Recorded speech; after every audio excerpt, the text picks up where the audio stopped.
السلام علیکم ورحمۃ اللہ وبرکاتہ۔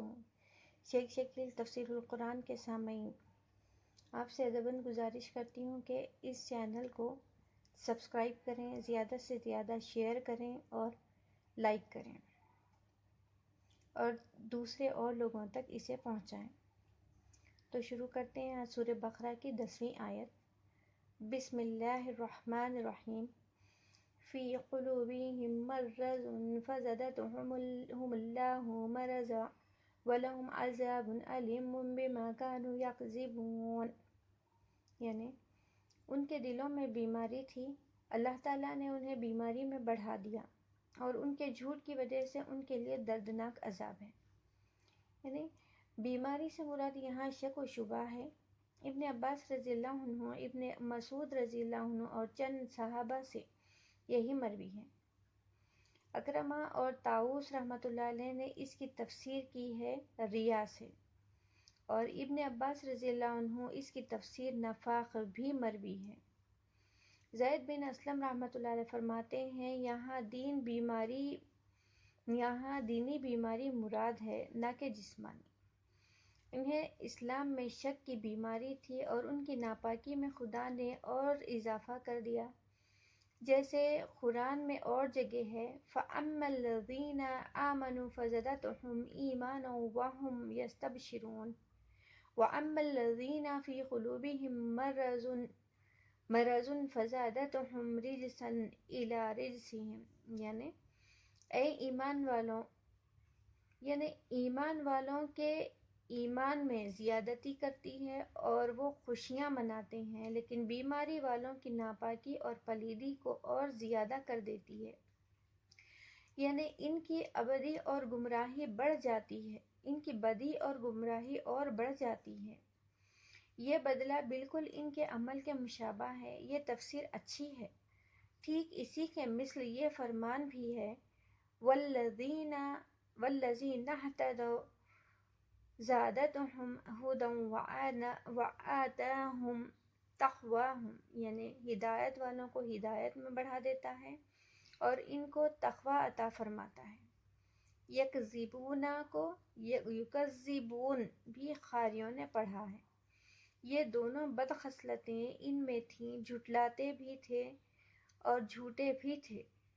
رسول اللہ صلی اللہ علیہ وسلم کے باوجود بعض منافقوں کو اچھی طرح جاننے کے پھر بھی قتل نہ کرنے کی وجہ وہ ہے جو بخاری و مسلم کی روایت میں ہے کہ حضور صلی اللہ علیہ وسلم نے حضرت عمر رضی اللہ عنہ سے فرمایا، میں اس بات کو ناپسند کرتا ہوں کہ لوگوں میں یہ چرچے ہوں کہ محمد اپنے ساتھیوں کو قتل کر ڈالتے ہیں۔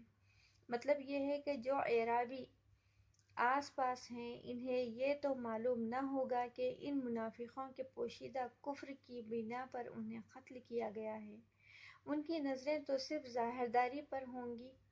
جب ان میں بات یہ مشہور ہو جائے گی کہ حضور نے اپنے ساتھیوں کو قتل کر ڈالا، حضور اپنے ساتھیوں کو قتل کر ڈالتے ہیں، تو خوف ہے کہ کہیں وہ اسلام کے قبول کرنے سے رک نہ جائیں۔ قرطبی رحمۃ اللہ علیہ فرماتے ہیں ہمارے علماء وغیرہ کا بھی یہی قول ہے۔ ٹھیک اسی طرح حضرت صلی اللہ علیہ وسلم مؤلفۃ القلوب کو، جن کے دل اسلام کی جانب پر پائے جاتے ہیں، مال عطا فرمایا کرتے تھے، باوجود یہ کہ جانتے تھے کہ ان کے اعتقاد بد ہیں۔ امام مالک رحمۃ اللہ علیہ بھی منافقوں کو قتل نہ کرنے کی یہی وجہ بیان فرماتے ہیں، جیسے محمد بن جہم، قاضی اسماعیل اور ابراہی نے نقل کیا ہے۔ امام مالک رحمۃ اللہ علیہ سے بقول ابن ماجشون ایک وجہ یہ بھی نقل کی گئی ہے کہ یہ اس لیے تھا کہ آپ صلی اللہ علیہ وسلم کی امت کو معلوم ہو جائے کہ حاکم اپنے علم پر فیصلہ نہیں کر سکتا۔ قرطبی رحمۃ اللہ علیہ فرماتے ہیں گو علماء میں تمام مسائل میں اختلاف ہو، لیکن اس مسئلے میں سب کا اتفاق ہے کہ قاضی صرف اپنی ذاتی معلومات کی بنا پر کسی کو قتل نہیں کر سکتا۔ امام شافعی رحمۃ اللہ علیہ نے ایک اور وجہ بیان کی ہے۔ آپ فرماتے ہیں کہ حضور صلی اللہ علیہ وسلم قتل منافقین سے رک رہنے کا سبب ان کا اپنے ایمان کو اپنی زبان سے ظاہر کرنا تھا۔ گو اس کا علم تھا کہ ان کے دل اس کے خلاف ہیں، لیکن ظاہری کلمہ اس پہلی بات کو ہٹا دیتا تھا۔ اس کی تائید میں بخاری و مسلم وغیرہ کی یہ حدیث بھی پیش کی جا سکتی ہے، جس میں ہے کہ مجھے حکم کیا گیا ہے کہ میں لوگوں سے لڑوں یہاں تک کہ وہ لا الہ الا اللہ کہیں۔ جب وہ اسے کہہ دیں تو انہوں نے مجھ سے اپنی جانیں اور مال بچا لیا، اور ان کا حساب اللہ عز و جل پر ہے۔ مطلب یہ ہے کہ اس کلمے کے کہتے ہی ظاہری احکام اسلام اس پر جاری ہو جائیں گے۔ اب اگر ان کا عقیدہ بھی اس کے مطابق ہے تو آخرت والے دن نجات کا سبب ہوگا، ورنہ وہاں کچھ بھی نفع نہ ہوگا، لیکن دنیا میں تو مسلمانوں کے احکام ان پر جاری رہیں گے۔ گو یہ لوگ یہاں مسلمانوں کی صفوں میں اور ان کی فہرست میں نظر آئیں، لیکن آخرت میں عین پل صراط پر ان سے دور کر دیے جائیں گے، اور اندھیروں میں حیران و پریشان ہوتے ہوئے بآواز بلند مسلمانوں کو پکار کر کہیں گے کہ کیا ہم تمہارے ساتھ نہ تھے؟ لیکن وہاں سے جواب ملے گا کہ تھے تو صحیح، مگر تم فتنوں میں پڑ گئے اور انتظار ہی میں رہ گئے اور اپنی منمانی خواہشوں کے پھیر میں پڑ گئے، یہاں تک کہ امر خداوندی آ پہنچا۔ غرض دار آخرت میں بھی مسلمانوں کے پیچھے لگے لپٹے رہیں گے، لیکن بالآخر ان سے الگ کر دیے جائیں گے اور ان کی امیدوں پر پانی پھر جائے گا۔ وہ چاہیں گے کہ مسلمانوں کے ساتھ سجدے میں گر پڑیں، لیکن سجدہ نہیں کر سکیں گے، جیسے کہ احادیث میں مفصل بیان آ چکا ہے۔ بعض محققین نے کہا ہے کہ ان کے قتل نہ کیے جانے کی یہ وجہ تھی کہ خدا کے رسول کی موجودگی میں ان کی شرارتیں نہیں چل سکتی تھیں۔ مسلمانوں کو جناب باری تعالیٰ اپنی وحی کے ذریعے ان کی برائیوں سے محفوظ رکھ لیتا تھا، لیکن حضور صلی اللہ علیہ وسلم کے بعد اگر خدا نخواستہ ایسے لوگ ہوں کہ ان کا نفاق کھل جائے اور مسلمان بخوبی معلوم کر لیں تو قتل کر دیے جائیں گے۔ امام مالک رحمۃ اللہ علیہ کا فتویٰ ہے کہ نفاق حضور صلی اللہ علیہ وسلم کے زمانے میں تو تھا، لیکن آج کل تو وہ بے دینی اور زندیقیت ہے۔ یہ بھی یاد رہے کہ زندیق کے بارے میں بھی علماء کا اختلاف ہے کہ جب وہ کفر ظاہر کرے تو اس کے قتل سے پہلے اس پر توبہ پیش کی جائے یا نہیں۔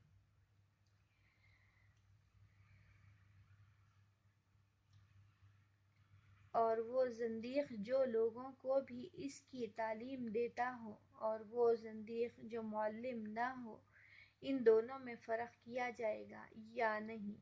اور یہ ارتداد کئی مرتبہ ہوا ہے، تب یہ حکم ہے یا صرف ایک مرتبہ پر بھی؟ پھر اس میں بھی اختلاف ہے کہ یہ اسلام لانا، یہ رجوع کرنا خود ان کی اپنی طرف سے ہو یا ان پر غلبہ پا لینے کے بعد بھی یہی حکم ہے۔ غرض ان سب باتوں میں اختلاف ہے، لیکن ان کے بیان کی جگہ احکام کی کتابیں ہیں، نہ کہ تفسیریں۔ 14 شخصوں کے نفاق کا تو آپ صلی اللہ علیہ وسلم کو قطعی علم تھا۔ یہ وہ بد باطن لوگ تھے جنہوں نے غزوہ تبوک میں مشورہ کر کے یہ امر طے کر لیا تھا کہ حضور صلی اللہ علیہ وسلم کے ساتھ دغا بازی کریں۔ آپ صلی اللہ علیہ وسلم کے قتل کی پوری سازش کر چکے تھے کہ رات کے اندھیرے میں جب حضور صلی اللہ علیہ وسلم فلاں گھاٹی کے قریب پہنچیں تو آپ کی اونٹنی کو بدکا دیں۔ وہ بھڑک کر بھاگے گی اور حضور صلی اللہ علیہ وسلم گھاٹی میں گر پڑیں گے۔ اللہ تعالیٰ نے اپنے نبی کی طرف اسی وقت وحی بھیج کر ان کی اس ناپاک غداری کا علم کرا دیا۔ حضور صلی اللہ علیہ وسلم نے حضرت حذیفہ رضی اللہ عنہ کو بلا کر اس واقعے کی خبر دی اور ان غداروں کے نام بھی بتلا دیے۔ پھر بھی آپ نے ان کے قتل کے احکام صادر نہ فرمائے۔ ان کے سوا اور منافقوں کے نام کا آپ کو علم نہ تھا، چنانچہ قرآن کہتا ہے وَمِمَّنْ حَوْلَكُمْ مِنَ الْأَعْرَابِ مُنَافِقُونَ، یعنی تمہارے آس پاس کے بعض اعرابی منافق ہیں اور بعض سرکش منافق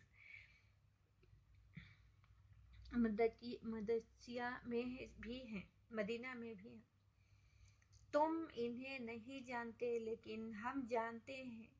اور جگہ فرمایا لَإِن لَّمْ يَنْتَهِ الْمُنَافِقُونَ، اگر یہ منافق گندے دل والے اور فساد و تکبر والے اپنی شرارتوں سے باز نہ آئے تو ہم بھی انہیں نہ چھوڑیں گے اور مدینے میں بہت کم باقی رہ سکیں گے، بلکہ ان پر لعنت کی جائے گی، جہاں پائے جائیں گے پکڑے جائیں گے اور ٹکڑے ٹکڑے کر دیے جائیں گے۔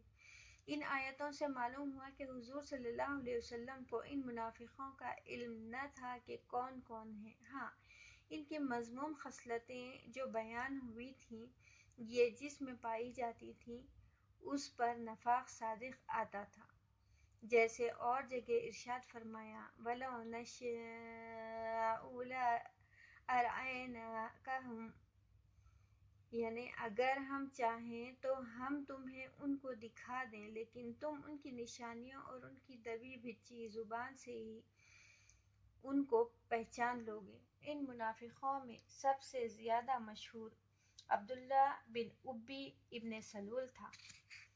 حضرت زید بن ارقم رضی اللہ عنہ نے اس کی منافقانہ خصلتوں پر حضور صلی اللہ علیہ وسلم کے سامنے گواہی بھی دی تھی۔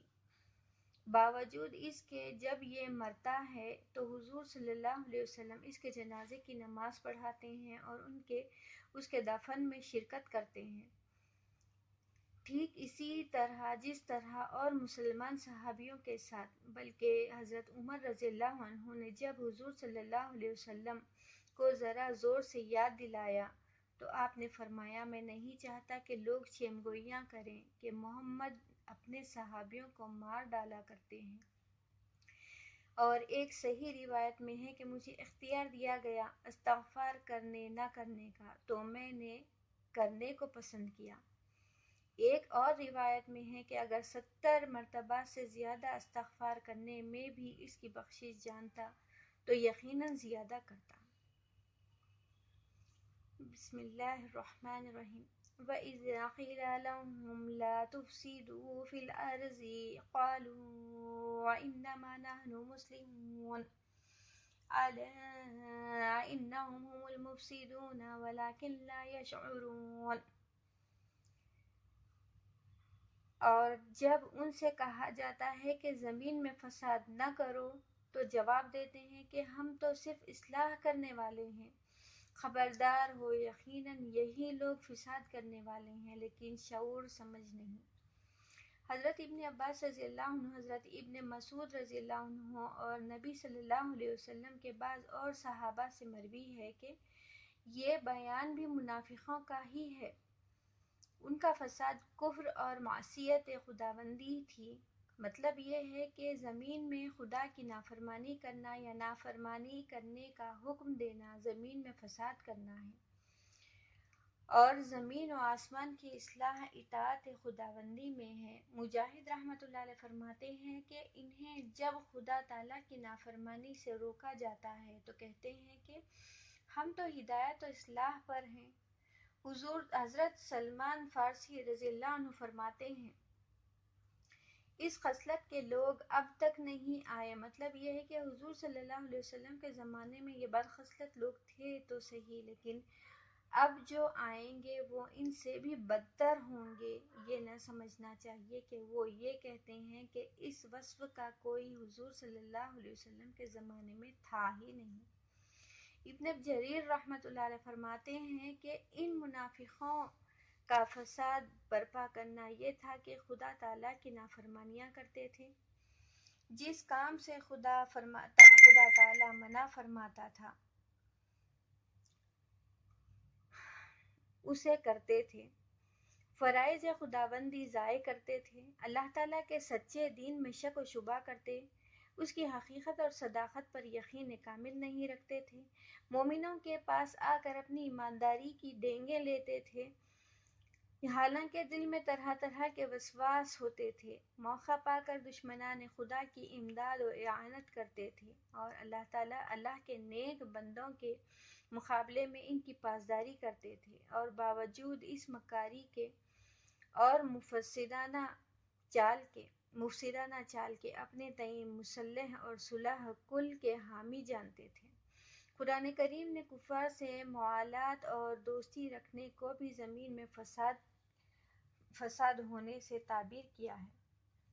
ارشاد ہوتا ہے فَالَّذِينَ كَفَرُوا بَعْضُهُمْ أَوْلِيَاءُ بَعْضٍ، یعنی کفار آپس میں ایک دوسرے کے دوست ہیں۔ اگر تم نے ایسا نہ کیا، یعنی ان کفار سے دوستی کی، تو زمین میں بھاری فتنہ اور بڑا فساد پھیل جائے گا۔